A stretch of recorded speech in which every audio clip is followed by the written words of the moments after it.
Hello, Science 10, and welcome to the second half of What's in the Cell. This time we are going to be going through all the functions of all the parts you just recently labeled in your diagrams. So let's start off with the nucleus. The nucleus is the center part of the cell. It is essentially the operational center, or what we like to call City Hall. It's where everything runs out of, okay? It's the operational part of the cell that directs the cell's activities. It has all of our chromosomes or our DNA inside of it. If it is a sperm or egg cell, it only has 23 chromosomes in it. If it's any other body cell, it has 46. And what happens is our nucleus is really important because DNA gets copied inside of it, and it also gets transferred. DNA gets copied and sent in a messenger form to other different organelles in the cell to help us build proteins for our body. So in the picture here, you can see something called the nucleus, which is essentially this entire structure. And then you can see these little squiggly lines. That's called chromatin, which is actually the DNA that's all sitting there. And then this here is the nucleolus. And the nucleolus is the centerpiece. This is what most people think is labeled the nucleus, but the nucleus is actually the whole structure. Okay. And this is the part that we're going to talk about in a tiny bit, which is the nucleolus. So the nucleolus is located inside the nucleus. So here it is. Here's all my chromatin, which is all the DNA, and this center is the nucleus, or nucleolus, sorry, which is essentially where ribosomes are made. So when we use DNA to make proteins in our body, because we're made up of all proteins, and DNA codes for those proteins, we use something called ribosomes. And I'm going to talk about ribosomes here in a second. But essentially, we really need the nucleus to keep the DNA safe so we can copy it, so we can make proteins using ribosomes. So ribosomes, here's a picture that I would actually show Bio 30 students. And in fact, currently right now, we're roughly in the same spot in Bio 30 that we are here. We're talking about ribosomes. So ribosomes are super cool. They are structures that are designed to help us build proteins. So what you're seeing here is DNA. This DNA is made out of codons. We're made out of A, C's, T's, and G's, which are just the letters that make up our DNA. And right here is what we would call the messenger RNA. Messenger RNA is made out of our DNA, and it is a messenger that passes to this brown structure here. This brown structure is the ribosome. And the ribosome's job is to help make this chain. And this chain is the start of a protein. And proteins go off to fold up and make genes and make things like your eye color and your hair color and your skin color and how tall you are and how short you are and all those things. Okay. So this ribosome is actually helping build this protein. So its job is to translate the messenger. So this long strip right here is the messenger, and it translated it into these proteins right here, which then carries out all the functions of all your cells. Okay. Again, these ribosomes are produced in the nucleolus, and they're where you make all the proteins your bodies need to function. Now, ribosomes are actually used in are made in the nucleolus, but they're used around the cell, and we'll talk about that here shortly.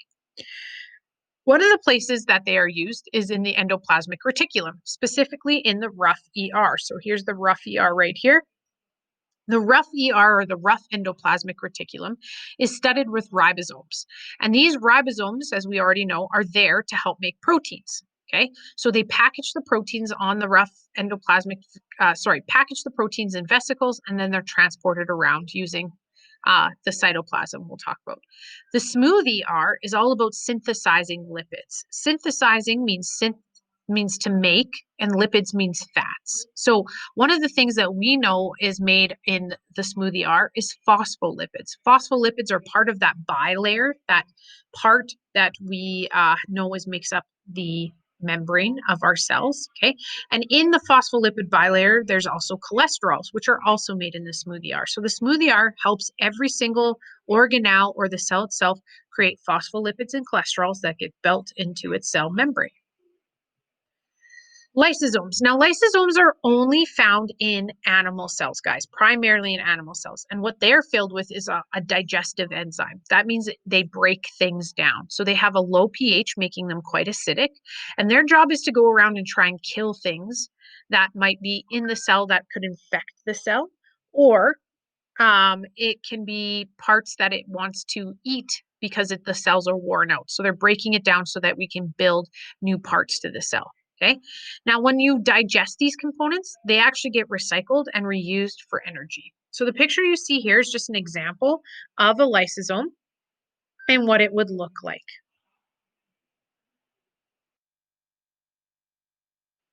Okay, so let's talk about the Golgi apparatus. Now, the Golgi apparatus, or the Golgi body, as we can call it, okay, is kind of like the post office of your cell. It receives packages, okay, such in the form of vesicles, and it modifies it, repackages them, and then sends them places. Now, if we're sending these vesicles outside of the cell, they'll travel to the cell membrane, and then they'll use the process of exocytosis to be removed. So you can see right here that this part right here is the Golgi. It's repackaging things. These are in transport vesicles or Golgi vesicles, and they're being moved to the cell membrane, and then exocytosis releases them. Endocytosis right here, okay, brings things in and things that we may need or may not. If we don't need them, you'll see that the lysosome will take it up and destroy it, because if it's bad, we don't want it. Okay, so that's kind of how they work, and the idea of endocytosis and exocytosis, or active transport across a membrane. This is where some of those things will be used. Now, the mitochondria, you guys will know, is called the powerhouse of the cell. You may remember that all the way back from grade 8. Okay, now, yes, it is the powerhouse, and every cell has it, whether it's plant or animal. But the reason its name is the powerhouse is because it creates power, or it creates energy our body needs. Every cell in our body goes through a process called cellular respiration. Cellular respiration happens inside the mitochondria. So this chemical reaction converts food energy, okay, so glucose, into very useful energy, or ATP, adenosine triphosphate. This energy is like the currency of your body. It runs everything, and your body cannot function without it. So if you have cells that are looking to have more power, such as a muscle cell, for example, they actually have way more mitochondria than, let's just say, a simple skin cell or a hair cell. Okay. And that's because we need to create more power in a muscle cell than we do a hair cell. So that leads us into the next part, which is the cell membrane. And we've already talked in depth a little bit about the cell membrane. So just a little bit more to discuss is the idea that it separates the interior from the exterior. So it keeps everything inside the cell safe. Okay, it surrounds the cell and controls what enters and leaves through osmosis, diffusion, and active transport. It holds fluids, chemicals, and nutrients that the cells need to survive. And again, it has protein channels that allow for facilitated diffusion, okay, or active transport into the cell. Cell walls are found on both, or not cell walls, cell membranes are found in both plant and animal cells, okay? So they both have cell membranes. So let's talk about centrioles now. Now, centrioles are only found in animal cells, and that is because we use them to divide our DNA. So you can kind of see here these little cylindrical like boxes, okay? When you come to me in Bio 30, we talk in depth about a process called mitosis and a process called meiosis. And essentially, centrioles, their job is to create fibers that attach to your DNA and make sure that your DNA can be split up and put into two new cells. So what you're seeing here is replicated DNA. So it's double the amount being attached to the centrioles by spindle fibers, we call it. And then what ends up happening is these spindle fibers pull these little DNA chromosomes, is actually what these are called, apart to two separate cells. So then eventually we have two separate cells being grown, and then we can repeat the process again. This way, sorry. Okay. And we can repeat the process again. We need cells to divide in order to make new cells. So centrioles helping us move genetic material is really, really important so that we can keep making more and more new cells to replace ones that are dead or ones that are damaged. Again, these are not present in most plant cells. Another big one is the vacuole that is actually different between plants and animals. Now, a vacuole provides storage space for foods and minerals. It's a big space for food, minerals, water. In a plant cell, we use it to regulate water in the cell. So we use it for a lot of osmosis purposes. Plant cells have one that is normally really, really big. Okay, one vacuole really big. Where animal cells, you usually have a lot of small ones. Okay, so they don't have one really big one, they have a few really small vacuoles. The cytoplasm is made up of water, salts, and proteins. And we like to call it the jelly of the cell because it looks like a watery jelly inside the cell. It looks like it doesn't have a structure to itself, but it actually is a bunch. It's actually quite an interesting structure. It just doesn't look like it.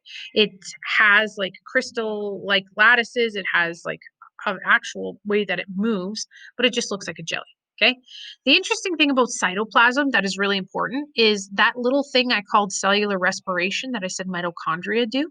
This is also happens in the cytoplasm. The cytoplasm starts cellular respiration. So it's where everything gets started. So the cytoplasm has a really big role.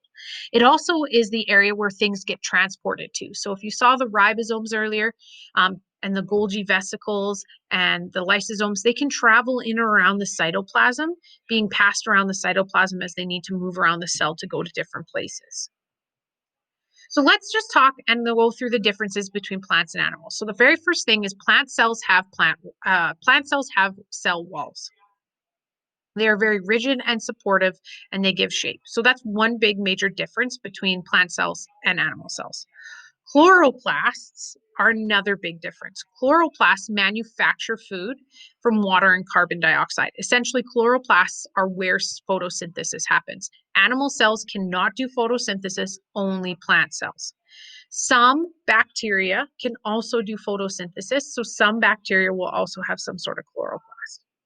Okay, so when I say only plants have chloroplasts, it's because I'm contrasting between plants and animals. Okay. We're not bringing bacteria into this. We're not bringing viruses into this or prions or anything like that. We're just talking plants and animals. So I'm going to post this in with the video. It's a quick video on organelles explained in 5 minutes or less. In class, we are going to write down the differences between plants and animal cells in our notes the following day. So after you've watched this video.